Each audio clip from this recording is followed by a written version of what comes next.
Bien, un gran saludo para todos y todas los participantes de el postdoctorado en investigación penal, en particular de este seminario de la sociología de la criminalística. En esta oportunidad vamos a tratar un tema bastante amplio, ¿verdad? Que tiene que ver con las teorías que desde diversas perspectivas intentan o explican el fenómeno de la criminalidad, que por supuesto viene a ser nuestro tema fundamental de investigación. Así que entonces acá vamos a tratar el tema de el marxismo, Freud, el estructural funcionalismo y la cuestión criminal. Así como también vamos a aludir a algunos autores latinoamericanos como Enrique Dussel y también el portugués Boaventura de Sousa Santos. Entonces, vamos a ver que la sociología del delito se plantea que la senda de la criminalidad la han definido los planteamientos y análisis realizados desde la escuela clásica, que pone el foco en las orientaciones psicopatológicas del hecho criminal y define una sanción en consecuencia, pero sin evaluar al delincuente, y desde la escuela positiva, que suma al análisis el estudio de las causas del delito, no solo del hecho delictivo en sí. El debate surgido en torno a las teorías de ambas escuelas hizo evolucionar la ciencia criminológica hacia tres orientaciones claras a la hora de enmarcar los hechos criminales que de forma sencilla consistirán en, digamos, en una clasificación elemental, la biológica, que estudia si alguna parte del cuerpo del criminal, delincuente, que funcione de manera incorrecta explica su conducta. Elementos de carácter orgánico, cerebral y de otra índole que podrían atender a la explicación de la conducta de los delincuentes.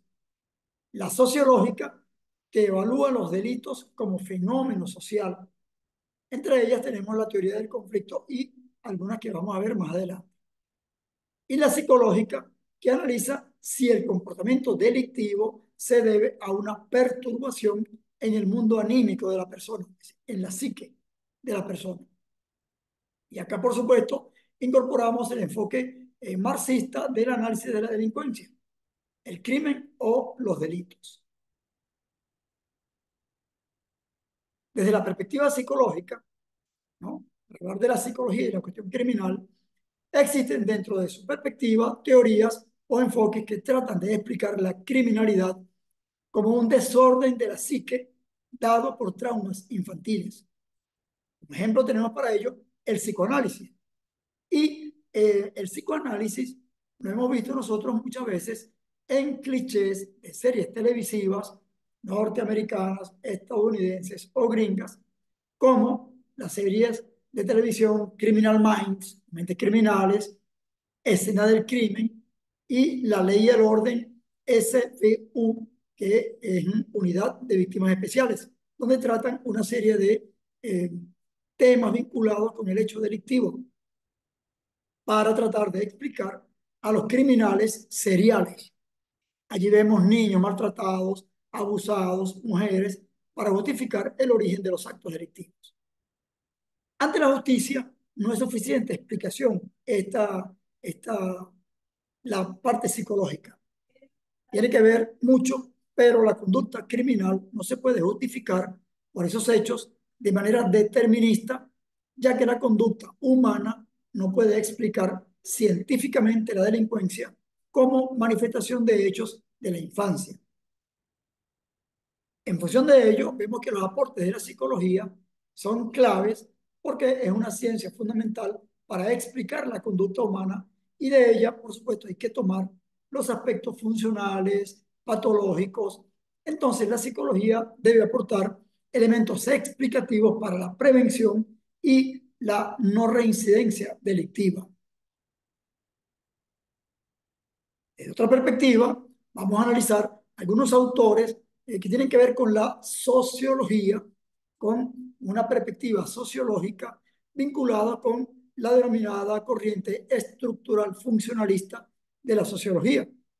Tenemos entonces como autores como Durkheim, Emile Durkheim, ¿no? Que estuvo en su periodo vital entre 1858 y 1917, Durkheim afirmaba que la sociedad no estaba conformada por individuos iguales ante la ley, planteando más bien la desigualdad, negando asimismo la validez de la tesis del contrato social, ¿no? Contrato social de Rousseau, asumido por el positivismo criminológico.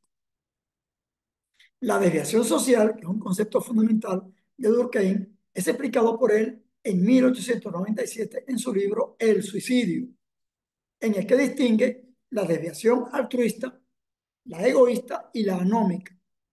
Durkheim señala que es la cohesión social o la ausencia de ella, es decir, la anomia, lo que impide o propicia el suicidio o las conductas antisociales. Recordemos que la anomia viene a ser una desviación de lo que era anteriormente lo normal, un poco para tratar de explicar las conductas antisociales y el suicidio. Luego, Robert Merton desarrolla la teoría de la anomia también como la quiebre de la estructura cultural, que tiene lugar en particular cuando hay una diferencia aguda entre las normas y los objetivos culturales y las capacidades socialmente estructuradas de los individuos del grupo para obrar de acuerdo con aquello. Este tipo de planteamiento también desarrollado más adelante por Talcott Parsons, otro sociólogo clave, corresponden a las teorías estructural funcionalistas que impregnaron las teorías sociales, donde se obviaba el tema de las clases sociales y de las desigualdades que éstas necesariamente generan en sociedades clasistas, sociedades como la sociedad esclavista, feudal o capitalista. Ante ello, entonces, surgen otro tipo de explicaciones como la corriente marxista que intenta o que explica desde una perspectiva profunda, radical, estructural, los diversos temas de carácter social, económicos, culturales y políticos y, por supuesto, la cuestión criminal. Marx no fue que explicó de manera profunda o particular el tema de la criminalidad, pero sí luego otros autores se enfocaron en estos temas. Fijémonos que tradicionalmente la visión clasista de la delincuencia se resume en el texto que a continuación vamos a citar textualmente. Los pobres, en vez de tener derecho a los cuidados de asistencia, merecen odio y condena. A ellos no se les aplica el derecho a la vida, a la justicia y mucho menos a la cultura, a la educación. No merecen respeto y pueden ser linchados, exterminados o torturados. Y quien pretenda incluirlos en la categoría de ciudadanos estará formando filas con el caos y el desorden.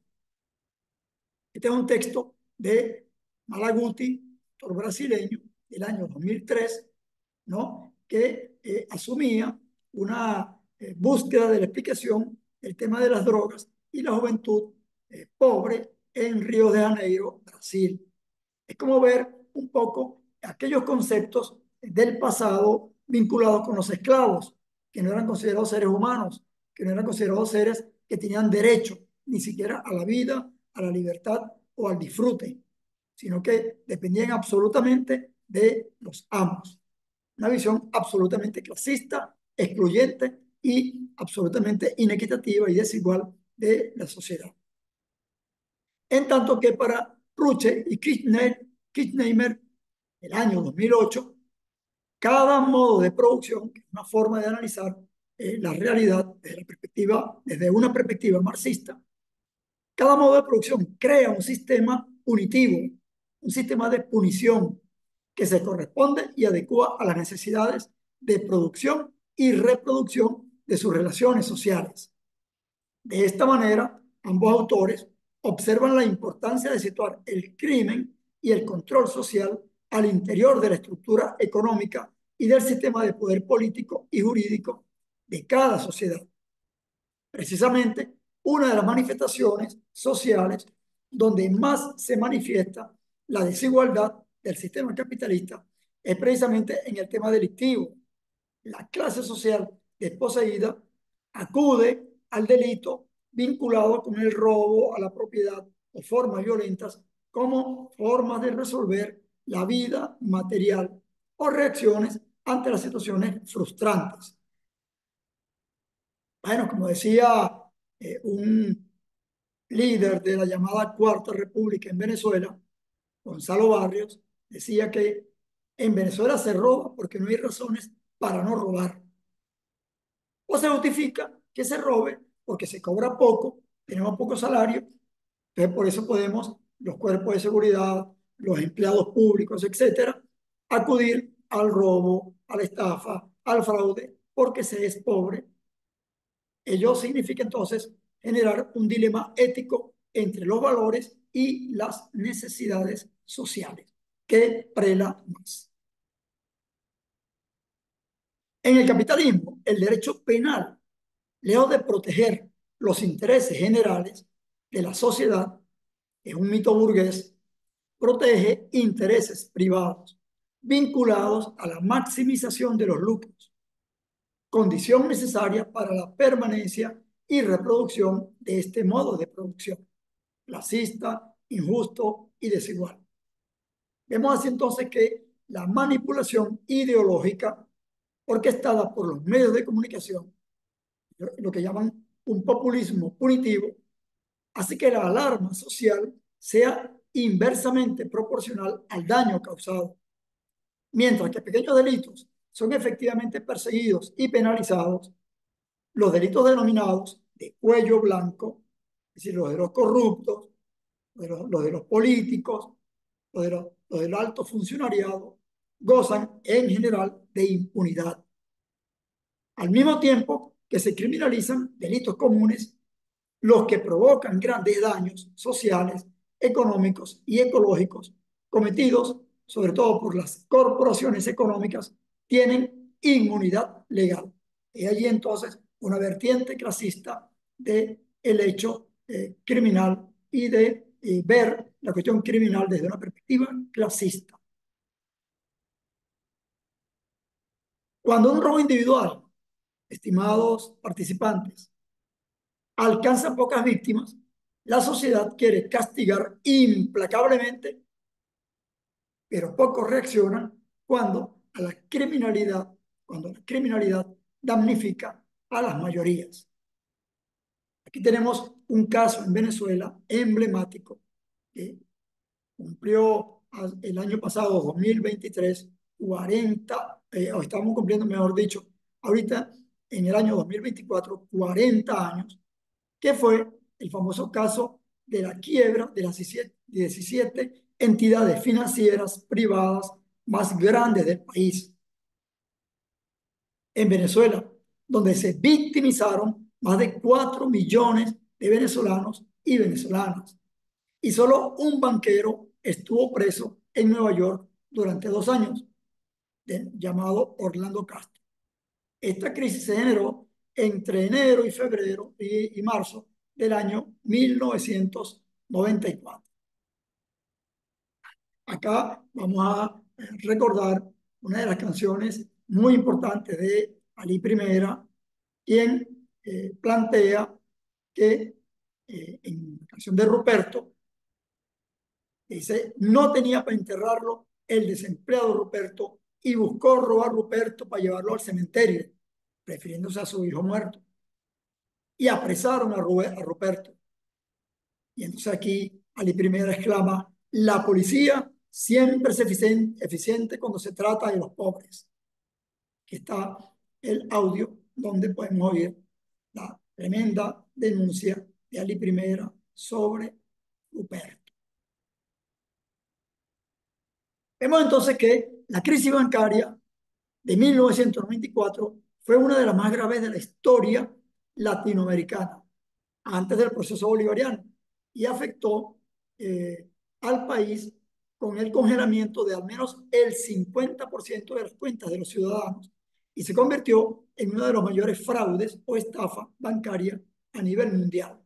Ahí vemos un listado de los bancos que fueron afectados en ese entonces, donde se cometió un enorme robo para todo el pueblo y la sociedad venezolana. Banco Latino, Banco Progreso, Banco Principal, Banco Ítalo-Venezolano, Banco Profesional, Banco Amazonas, Bancor, que era Banco del Oriente, Banco Barinas, Banco de Maracaibo, Banco La Guardia Internacional, Metropolitano, Construcción, Sociedad Financiera Fibeca, Sociedad Financiera con Finanzas, Cremerca, Banco Consolidado y el propio Banco de Venezuela. Todas esas entidades financieras quebraron, robaron, afectaron a la sociedad venezolana en esa época. Y allí vemos entonces cómo, con una visión clasista de nuestra sociedad, allí no hubo realmente acción punitiva para los responsables y las responsables de ese enorme robo descarado para el pueblo, la sociedad y el propio Estado venezolano.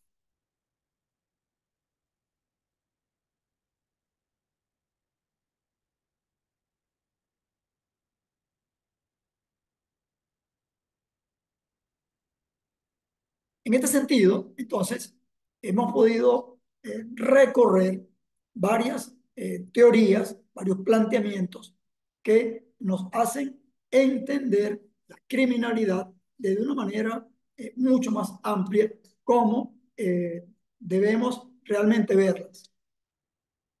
Un momentico, Cela, eh, a manera de síntesis, más allá de describir los hechos delictivos, hay que trascender a su explicación multicausal para poder generar políticas adecuadas, no efectistas, de marketing, como vamos a colocar el ejemplo acá también de el presidente reelecto en El Salvador, Bukele, quien solamente utiliza políticas efectistas para decir, bueno, miren lo que hago con los delincuentes, estoy atacando la delincuencia, construyendo una enorme cárcel que se convierte como una especie de centro o de cárcel de concentración, donde se ataca a los delincuentes pobres, no así a lo que llaman los delitos de cuello blanco.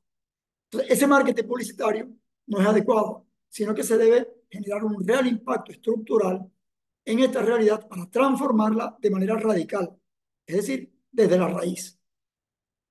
En época de crisis es precisamente cuando hay que profundizar en el estudio desde la epísteme transmoderna, como dice Enrique Dussel, o desde las epistemologías del sur, desde la epistemología del sur, como dice Boaventura de Sousa Santos, en relación al delito para hacer de nuestras sociedades lugares vivibles.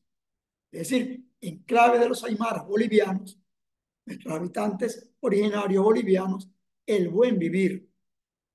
Siendo así, se hace necesario e imprescindible seguir profundizando en nuestras propias realidades, con nuestras propias miradas latinoamericanas y no europeas ni norteamericanas. Nuestras miradas son las que deben atender este tipo de situaciones para poder entenderlas, para poder trascender en ellas y generar políticas que las impacten de manera real. Es lo que nosotros denominamos tener una mirada múltiple a la realidad delictiva. Con esto entonces damos finalización a esta clase del día de hoy para entonces tener para la próxima actividad, para la próxima semana, vamos a tener un foro interactivo donde en el transcurso de la semana les enviaré los datos para que nos podamos conectar y podamos participar de manera conjunta en función de las diferentes visiones que acá podemos tener. Porque en este grupo múltiple, plural, sé que hay profesionales del derecho vinculados a diversas instituciones que tienen que ver directamente con el hecho delictivo y con las políticas de atención a la criminalidad en nuestra patria venezolana.